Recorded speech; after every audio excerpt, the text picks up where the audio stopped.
Courage is contagious. Daniel Ellsberg's decision to release the Pentagon Papers did not happen in a vacuum. This is by Christian Appy, professor of history, University of Massachusetts Amherst.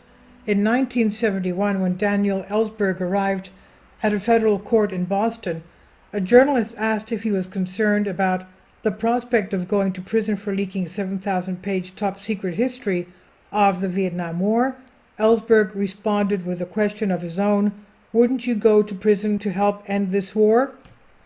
The classified documents Ellsberg released to the New York Times and 18 other newspapers were quickly dubbed the Pentagon Papers. They exposed more than 2 decades of government deceit about U.S. involvement in Vietnam from 1945 to 1968. Ellsberg died in June 16, 2023.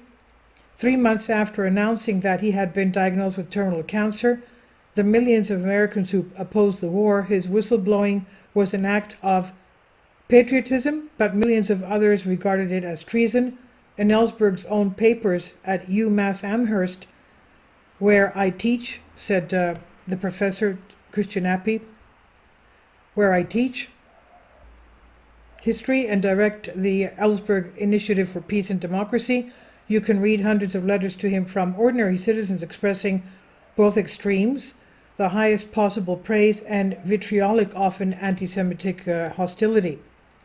How a young war planner became a peace activist is one of the most striking conversation stories in American history, but Ellsberg's political and moral transformation did not happen in a vacuum. It reflected a titanic shift in public attitudes about the Vietnam War. The massive anti-war movement inspired and reinforced Ellsberg's dissent, and in turn, his example has emboldened activists and whistleblowers in the decades since. A knightly calling. Once a fervent Cold Warrior, Ellsberg joined the Marine Corps in the mid-1950s, earned his doctorate in economics from Harvard, and in 1959 became a nuclear war analyst for the RAND Corporation, a think tank that at the time was funded mostly by the Air Force.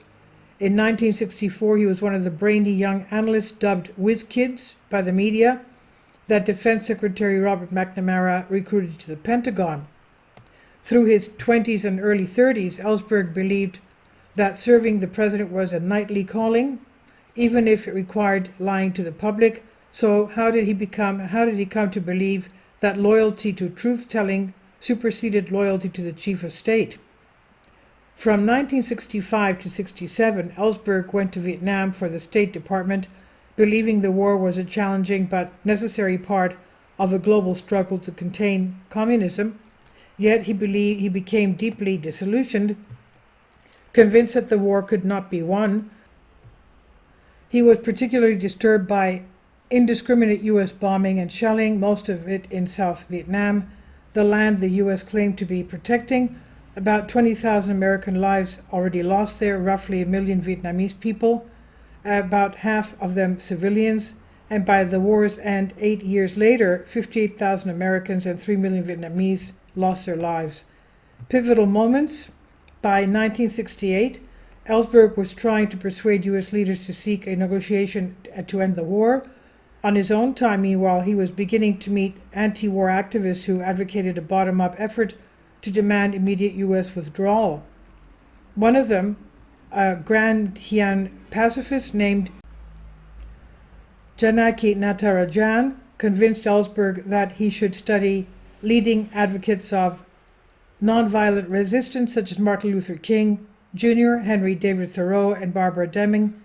To this day, one of the Ellsberg favorite quotation comes from Thoreau's Civil Disobedience: "Cast your whole vote, not a strip of paper merely, but your whole influence." But most galvanizing for Ellsberg were the Pentagon Papers, which he helped compile for McNamara, full of technocratic euphemisms for lethal policies. The documents convinced him that the entire history of the U.S. involvement in Vietnam was marked by deception, that it was an aggressive counter-revolution that denied the Vietnamese people the right of self-determination, disguised as a battle for democracy. Ellsberg had first viewed the Vietnam War as a just cause to be won, then as an unwinnable stalemate to be gradually abandoned. By late 1969, however, he saw it as an immoral war to be ended unilaterally and immediately. Millions of Americans had already come to that conclusion. Back in 1965, in fact, Ellsberg's future wife, Patricia Marx, agreed to a first date only if it included an anti-war demonstration in Washington. Just as he finished reading the Pentagon papers, Ellsberg attended a War Registers League conference that proved pivotal to his decision to leak the documents, and there he met a few of the 3,250 young Americans who were sentenced to up to 3 years in prison for resisting the draft. Deeply moved by their courage, Ellsberg asked himself what he could do if he were willing to risk prison and his career. A month later, with help from his friend and Rand colleague Anthony Russo, Ellsberg began photocopying the Pentagon papers. And going public, for the next year and a half, Ellsberg tried to get anti-war members of Congress to put the document into the congressional record and hold hearings. None was willing, so he eventually offered them to war correspondent Neil Sheehan at the New York Times, the first newspaper to report on the paper's revelations. Public interest was scant, however, until President Richard Nixon began attacking the press and Ellsberg. Although the Pentagon papers did not include Nixon's time in office, the White House feared that Ellsberg might leak more documents, especially about Nixon's 1968 effort to sabotage Vietnam peace talks to improve his odds of winning the presidential election. The government indicted Ellsberg on a dozen felony counts with a possible 115-year prison sentence. He was the first American ever criminally charged under the Espionage Act of 1917 for disclosing classified documents to the press and public rather than to a foreign agent or nation. Ellsberg was spared prison late in his 1973 trial. Watergate prosecutors discovered that the White House had authorized crimes against him, including a break-in at his psychiatrist's office in a failed search for incriminating information. The judge had little choice but to declare a mistrial. Post-Papers life, Ellsberg was a free man, but the personal cost of his descent was severe. He lost many friends and had to forge a new career as a writer and lecturer. For more than 5 decades, he has been an activist and has been arrested for nonviolent civil disobedience, some 80 times on behalf of peace, nuclear disarmament, government accountability, and First Amendment rights. To most government insiders, Ellsberg's mutiny was an unpardonable breach of the national security state. No one with so much access to power and privileged information in the U.S. government has ever broken so radically with the policies they once supported. Yet 50 years later, Ellsberg was widely lauded even by many people critical of the younger whistleblowers he inspired and defended. Since September 11, 2001, more than a dozen other people have faced criminal charges under the Espionage Act, and some, including Jeffrey Sterling, Chelsea Manning, Daniel Hale, and Reality Winner, have been incarcerated. In early March 2023, Ellsberg made public a letter to friends and supporters announcing that he had only months to live.